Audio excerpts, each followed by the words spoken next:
Hey guys, it's the Plant Doctor. What I want to talk about today are 7 watering mistakes that you're probably making with your landscape and garden that nobody's telling you about. I make them too. We're all human. So let's talk about them on this edition of the Plant Doctor. So the first thing I want to talk about is when to water. This perhaps is one of the most important things to do. Is if you can water in the morning, that is the best time to water. I understand we're all busy, work, kids, other social obligations, other family, extended family stuff. There's a ton of things going on. But if you can water in the morning, that's the best time to water because there's a couple advantages to doing this. So one, we're giving the plant a lot of water right before it goes through the heat of the day. Additionally, what we're doing is we're watering at a period of time in the day. We're allowing that water to soak into the ground as opposed to being evaporated by the sun. And third, we're not letting water just sit on the foliage of the plant where potential fungal pathogens and bacterial pathogens can begin to develop and reproduce and spread throughout our landscape. So if you can water in the morning, that is the best time to do it. But I understand if the only time is 5 o'clock after work or 8 o'clock in the evening after we put the kids to bed, I get it. Plants need water. At the end of the day, you got to water when you need to water, right? But if you can water in the morning, that's the best time to do it. Another thing I want to talk about is how to water in terms of water pressures and where to put it on the plant. If you can avoid it, don't let water get on the foliage of your plant. It is not doing any good for the plant to have water on the foliage. The water's taken up by the roots down in the soil and then transported to the leaves. So if you can water just on the ground, you're going to be doing a huge benefit to your plants. One, you're not losing water on the leaves to evaporation. Two, we're not spreading fungal pathogens around by water hitting a fungal pathogen on one leaf and it's splattering and going to 4, 5, 6 other leaves, and then those leaves are infected and then you water again and it spreads again, and then you got 25 leaves infected. You can get exponential growth of fungal and bacterial pathogens by watering overhead. A prime example is powdery mildew. It can spread by doing that. Another thing is water pressure.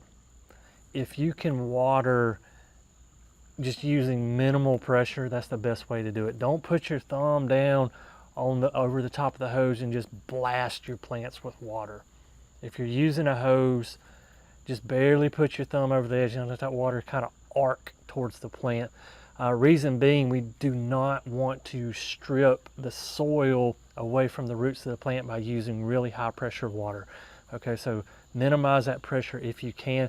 The best way to avoid that is drip irrigation. They make drip irrigation systems now where you can literally hook up a clock to your faucet. It runs on a battery, and then you hook up your hose to the valve, and the clock just turns it on and off and on and off at whatever interval that you need to water at.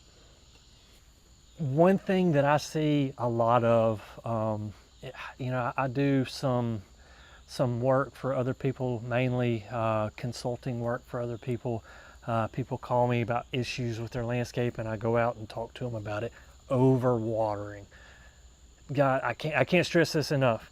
If your yard, your garden, your landscape is constantly saturated, you're overwatering. You're going to have root rot problems. You're going to have like pythium and also rhizoctonia and all kinds of nasty stuff growing in your soil layer that you don't need for your plants. Water for most plants, water thoroughly, saturate the ground, soak the ground, let it completely dry out, and then go back and water again. So for landscape plants, established landscape plants, most of the time that's like once a week. If you can water once a week, you're good. If you're getting rain every 5 to 7 days, don't even worry about watering. But if you get 7, 10 days with no rain, you want to water, and when you water, do not water shallow. What do I mean by watering shallow? I give this plant 3 to 5 seconds of water, this one 3 to 5 seconds of water. When you water, water deep. So when we water deep, when we put a lot of water on a plant, say I'm watering with a hose and I'll water that plant for like 20 seconds. I'm putting a lot of water in that soil layer, and that water percolates through that soil layer down. So what we're doing, we're encouraging the roots to grow downward. It actually starts chasing that water downward. If we just water shallow all the time, you just barely put any water on top of the ground, just enough to kind of get the ground wet, those roots will stay shallow. They'll stay where that water is at, shallow. They'll never go deep. We want deep roots because that's the most advantageous for our plants, is when we water deep. If you can, use mulch in your garden, use them in your flower beds. Mulch does a lot of things for us. Mulch is going to cool the soil temperatures, which in turn slows evaporation. We're not going to have to water as often. We're keeping that root zone at a more ideal, stable temperature. Another thing it's going to do is reduce splashback or erosion. So when you water, that water hits the ground, it's loosening soil, and then it'll wash away. If you have mulch on top, the water hits the mulch, it slows it down a little bit, and then it permeates down into the ground, and you get way less erosion in and around your root zone of your plants. The two main mulches I see here in my area is pine straw and pine bark. And I know other areas of the country, they use different things. So out west, they're probably using something different. I've even got some people watching us in Australia on a regular basis. And down in Australia, you guys might use eucalyptus bark. I have no idea. But here where I'm at, we use pine because that's what we have. We have pine trees everywhere. Pine bark is great until it rains really heavy and you're on a slope. So what happens if we get a big rain, pine bark floats and it'll wash down the slope.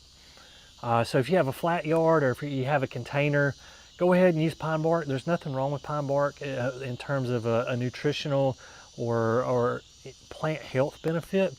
Pine straw is going to hold a slope way better, so the needles kind of interlace with each other and kind of bind up.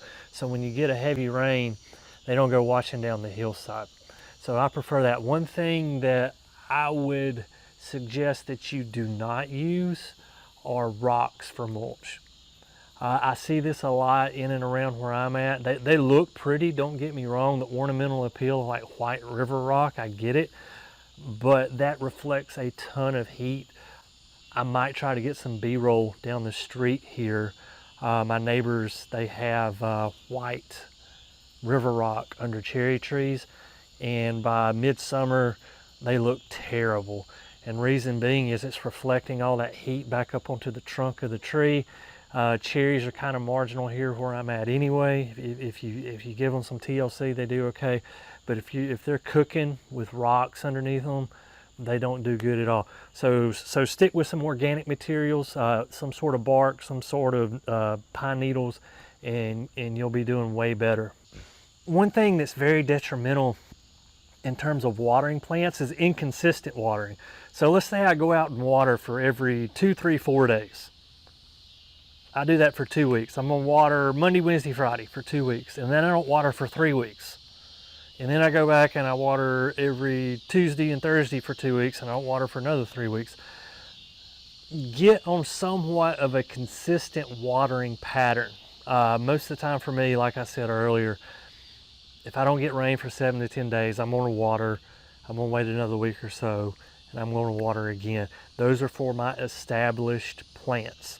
Okay, if they're new plants, I'm probably watering every other day. Like if I planted them this year, I'm gonna water them every other day. But established plants, we don't need to do that.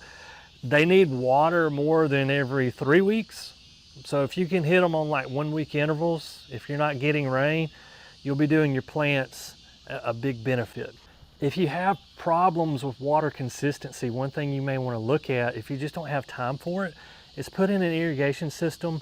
Yes, there's some expense up front for doing that.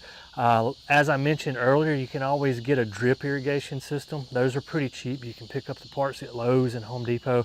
I may try to leave a link down in the description below to have, if you wanted to order some drip irrigation stuff, you could just have it mailed directly to the house and hook it in. It's real simple. It's pretty cheap compared to overhead irrigation. and that is a good way to go. A trick that I learned is if you've just got 1 or 2 plants you want to water, take you a 1-gallon milk jug and poke a tiny hole in the bottom of it, fill it up with water, and just sit it on top of the root ball of the plant and just let it slowly drip out over 2 or 3 days. Then just let it sit for 2 or 3 days.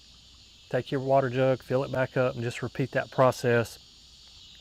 And that'll give your plants consistent water. That's just a couple of tricks and tips I've learned over the 25 years or so that I've been in the plant business. Guys, as always, thank you for watching The Plant Doctor. You guys have been so great to the channel here. We're growing exponentially, it seems like, this year.